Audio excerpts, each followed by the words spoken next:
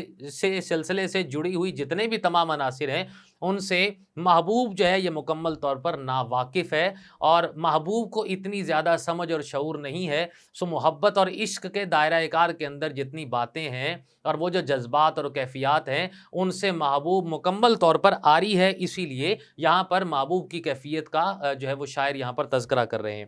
اور امین بابر نے اس کے بارے میں شعر جو ہے اس سے متعلقہ یہ لکھا ہے کہ اپنی پہچان کا اس سے حوالہ چاہوں، کتنا پاگل ہوں اندھیرے سے اجالا چاہوں۔ اور ایک اور شعر بھی اس میں بیان کیا گیا، کب نکلتا ہے کوئی دل میں اتر جانے کے بعد، اس گلی کے دوسری جانب کوئی رستہ نہیں۔ تو یہاں سے بھی ایک ہم یہ کہہ لیں کہ محبت اور عشق کے جو ہے وہ اس کی ترجمانی ان اشعار سے بھی ملتی ہے۔ شعر اگلا ہمارے پاس ہے شعر نمبر 5 کہ ہاں بھلا کر تیرا بھلا ہوگا اور درویش کی صدا کیا ہے۔ سو بھلا کرنا ہم کہتے ہیں نیکی کرنا ہے۔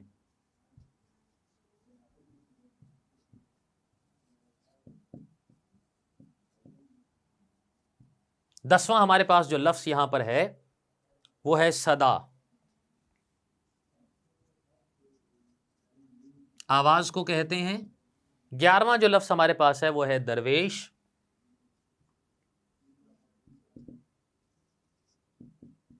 ہم فقیر کو کہتے ہیں۔ سو شاعر اس میں یہ کہنا چاہ رہا ہے کہ ہاں بھلا کر تیرا بھلا ہوگا اور درویش کی صدا کیا ہے۔ اس میں شاعر یہ کہتا ہے کہ ہم فقیروں کی آواز صرف یہ ہے کہ تم ہم پر نگاہ کرم کرے گا تو خدا تجھ پر بھی مہرباں ہوگا۔ اب یہاں پر شاعر جو ہے وہ اپنی طرف سے نہیں بلکہ محبوب کی طرف سے جو ہے وہ اس بات کا اظہار کرتے ہوئے یہ بات بیان کر رہے ہیں کہ کہتے ہیں کہ جی کسی کے ساتھ اگر نیکی کی جائے تو اللہ تعالیٰ اس کا جو ہے اس کو صلہ دیتا ہے، اگر کسی کا بھلا کریں گے تو اللہ تعالیٰ جو ہے وہ کل کو اس کا بھلا کرے گا۔ تو اسی طرح سے شاعر محبوب سے مخاطب ہو کر یہ بات کر رہا ہے کہ ہاں بھلا کر کے اگر تم ہمارے ساتھ بھلا کرو گے اور اپنی بے رخی جو ہے اس کو ختم کر دو گے اور ہمارے ساتھ جو ہے ایک وفا کرو گے یا تعلق جوڑو گے اور محبت کرو گے ہم سے، تو اللہ تعالیٰ جو ہے تمہارے ساتھ بھی وفا کرے گا اور تمہارا جو ہے اس کو صلہ دے گا تمہیں۔ اور اسی لیے شاعر یہاں پر یہ بات کرے کہ ہم فقیروں کو بھی کچھ حسن کی خیرات ملے، جس کو دیتا ہے خدا راہ خدا دیتا ہے۔ ایک اور جگہ پر بھی بات یہ بیان کی جس کے بارے میں حضرت علی رضی اللہ تعالیٰ عنہ کو یہ فرمان مبارک ہے کہ اگر تم زندہ رہنا چاہتے ہو تو اوروں کے لیے زندہ رہو۔ حضور نبی کریم علیہ الصلوۃ والسلام نے بھی ہمیں ایک طرح سے محبت کا جو ہے وہ درس دیا ہے اور خدمت خلق کے جذبے کو عبادت قرار دیا، اور یہی وجہ ہے کہ شاعر اس میں یہ کہتے ہیں کہ درد دل کے واسطے پیدا کیا انسان کو، ورنہ طاعت کے لیے کچھ کم نہ تھے کروبیاں۔ تو یہاں پر جو ہے ایک پیغام دیا جا رہا ہے شاعر کی جانب سے، تاکہ اپنے اس دل کا جس کے اندر جو ہے وہ بیچارگی اور پریشانی موجود ہے اس کا علاج کیا جا سکے اور اس کا مداوع کیا جا سکے۔ اس لحاظ سے شاعر جو ہے وہ یہاں محبوب کو ایک پیغام دے رہے ہیں کہ تم ہمارے ساتھ بھلا کرو گے تو اللہ کل کو تمہارے ساتھ بھلا کرے گا، کیونکہ آج اگر تم کسی کے ساتھ نیکی کرتے ہو، کسی کے اچھا جو ہے وہ چاہتے ہو، تو اس کی بنیاد پر کل کو تمہارے بارے میں جو ہے وہ اچھا سوچا جائے گا اور خدا تمہارے ساتھ جو ہے وہ اچھا جو ہے وہ کرے گا۔ تو یہاں پر یہ بات جو کی جا رہی ہے کہ فقیروں کی آواز تو یہ ہے کہ اگر کوئی ہمارے اوپر جو ہے وہ نگاہ کرم کرے گا تو اللہ تعالیٰ جو ہے اس کے اوپر احسان کرتا ہے۔ جیسے ہم کہتے ہیں حل جزاء الاحسان الا الاحسان، کہ احسان کا بدلہ احسان ہے، نیکی کا بدلہ نیکی ہے۔ اسی طریقے سے محبوب یہاں جو ہے وہ نیکی ہمارے ساتھ کرے گا تو کل کو اس کے ساتھ بھی جو ہے وہ کوئی اور نیکی کرے گا۔ تو یہ ایک پیغام ہے جو کہ شاعر جو ہے وہ دینا چاہ رہا ہے۔ اگلا شعر ہمارے پاس ہے جی کہ جان تم پر نثار کرتا ہوں میں نہیں جانتا دعا کیا ہے۔ جان کا نثار کرنا سے مراد ہمارے پاس آتا ہے جی جان کو قربان کرنا۔ لفظ ہمارے پاس ہے جی 12۔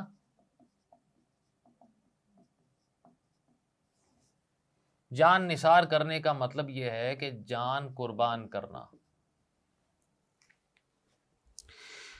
شاعر اس کے میں یہ کہہ رہا ہے کہ مجھے معلوم نہیں کہ دعا کیا ہوتی ہے، البتہ اپنی قیمتی جان تم پر قربان کرتا ہوں۔ اب یہاں دو جو ہے وہ کیفیات کا یہاں پر جو ہے وہ تذکرہ کیا جا رہا ہے۔ شاعر یہاں پر یہ بیان کر رہا ہے کہ جی میں دعا جو ہے وہ تو ہر شخص، ہر کسی انسان کے لیے جو ہے وہ کر سکتا ہے، چاہے وہ کسی بھی حالت کے اندر ہو، قیام کی حالت کے اندر ہو یا سجود کی حالت کے اندر بھی ہو، تو کسی انسان کے لیے دعا کر دینا کوئی اتنا بڑا مسئلہ یا نہیں ہے، یا اتنا بہت جوخم والا کام نہیں ہے۔ لیکن یہاں شاعر جو ہے وہ اس بات کا دعویٰ کر رہا ہے کہ میں اپنے محبوب کی خاطر جو ہے وہ جان اگر مجھے قربان بھی کرنی پڑے تو میں جان کو قربان کرنے سے میں دریغ نہیں کروں گا۔ اس کے بارے میں یہاں پر جو ہے وہ ان لوگوں کا تذکرہ کیا گیا ہے شاعر نے کہ جو اپنے محبوب کی خاطر جان قربان کرنے والے ہیں، یا محبوب کی خاطر جان کو قربان کر دینا جو ہے وہ سب سے بڑی سعادت یا سب سے بڑا اعزاز جو ہے اس کو سمجھتے ہیں۔ اور یعقوب انجم نے اس شعر کی ترجمانی اس طرح سے کی ہے کہ موت سے کہہ دے جان حاضر ہے، شرط ہے کہ تیرے بھیس میں آئے۔ ایک اور جگہ پر بھی انہوں نے یہ بات بیان کی ہے کہ سب کو پیاری ہے زندگی لیکن تم ہمیں زندگی سے پیارے تھے۔ تو یہاں پر مسئلہ یہ ہے کہ محبوب کے حوالے سے جو بات کہی گئی ہے یہاں پر کہ شاعر محبوب کی خاطر اپنی جان کو قربان بھی کرنا چاہتا ہے، کیونکہ کسی کی خاطر جان قربان کر دینا یہ کوئی معمولی کام نہیں ہے، لیکن شاعر اپنے آپ کو یہ دعوے کے ساتھ اس بات کا اظہار کر رہا ہے کہ محبوب کی اگر بے رخی ختم ہوتی ہے اور اگر محبوب یہ چاہتا ہے کہ میں اس کی خاطر جان قربان کروں تو میں اس میں ایک لمحے کی بھی تاخیر نہیں کروں گا۔ دراصل اس شعر کے اندر محبوب سے جو محبت کا جو انداز ہے وہ بہت زیادہ انفرادی جو ہے وہ انداز اس کو اپنایا گیا ہے، اور محبوب کی خاطر جو ہے وہ ایک جان قربان کر دینے کا جو دعویٰ ہے وہ سامنے رکھا گیا اس میں سے۔ مقطع ہمارے پاس عرض ہے کہ میں نے مانا کہ کچھ نہیں غالب، مفت ہاتھ آئے تو برا کیا ہے۔ سو مان لینا کا مطلب ہوتا ہے تسلیم کر لینا۔ مانا، تسلیم کیا۔ شاعر اس کے اندر جو ہے وہ یہ بات کر رہا ہے کہ میں نے مانا، یعنی کہ اگرچہ غالب کی دنیا میں کوئی حیثیت نہیں ہے لیکن مفت ہاتھ لگ جائے تو کیا حرج ہے۔ اب شاعر یہاں اپنی اہمیت، مقام اور مرتبے کو بیان کرتے ہوئے یہ بات کر رہا ہے کہ دنیا کے اندر بھلے ہماری جو اہمیت ہے وہ بہت زیادہ ہو، لیکن ہم چونکہ محبوب کو مفت میں میسر آ چکے ہیں اسی لیے اپنی اہمیت کو کھو بیٹھے ہیں۔ سو اہمیت اسی صورت میں قائم رہتی ہے جب بندہ اپنے دائرہ کار کے اندر رہے اور اپنے دائرہ کار کے اندر رہتے ہوئے کسی دوسرے معاملے کی طرف مت جائے۔ یہاں پر محبوب کے حوالے سے یہ بات شاعر یہاں پر یہ کر رہا ہے کہ اپنے اندر ایک عاجزانہ جو ہے وہ اظہار کرتے ہوئے شاعر یہ کہہ رہا ہے کہ میں تسلیم کرتا ہوں کہ تمہارے سامنے حقیر و ادنا ہوں اور تمہارے نزدیک میری کوئی حیثیت نہیں ہے، لیکن میری یہ جو ناقدری ہے وہ صرف اور صرف اس لیے ہے کہ میں تمہیں مفت میں میسر آ چکا ہوں۔ شاعر اس کے بارے میں یہ بات کرتا ہے کہ دل لے کے مفت کہتے ہیں کچھ کام کا نہیں، الٹی شکایتیں ہوئیں احسان تو گیا۔ شاعر جو ہے وہ یہاں پر اپنے مفت میں میسر آنے کی بدولت اپنی ناقدری کا شکوہ کر رہا ہے، اور شکوہ کرتے ہوئے کہتا ہے کہ مفت ہاتھ آئے تو برا کیا ہے، کہ اس میں کوئی مذائقہ حرج نہیں ہے کہ میں مفت میں مل گیا ہوں، اور میں نے مانا کہ کچھ نہیں غالب، کہ میں اس بات کو تسلیم کر رہا ہوں کہ میں خود کچھ نہیں ہوں، حالانکہ پوری دنیا کے لیے شاید میرا مقام مرتبہ بہت زیادہ ہو اور میں بہت اچھا اور بہت عظیم المرتبت انسان اور شاعر بھی ہو سکتا ہوں، لیکن محبوب کے نظر کے اندر میں بالکل بھی کچھ بھی نہیں ہوں، اس لیے کہ شاید میں مفت میں میسر آ چکا ہوں۔ تو یہاں پر ہمارے جو ہے وہ مرزا اسد اللہ خان غالب کی یہ جو غزل ہے یہ ختم ہوتی ہے، اور اس کے بعد اگلے لیکچر کے اندر ہم اس کی جو ہے مکمل مشق آپ کے سامنے حل کریں گے۔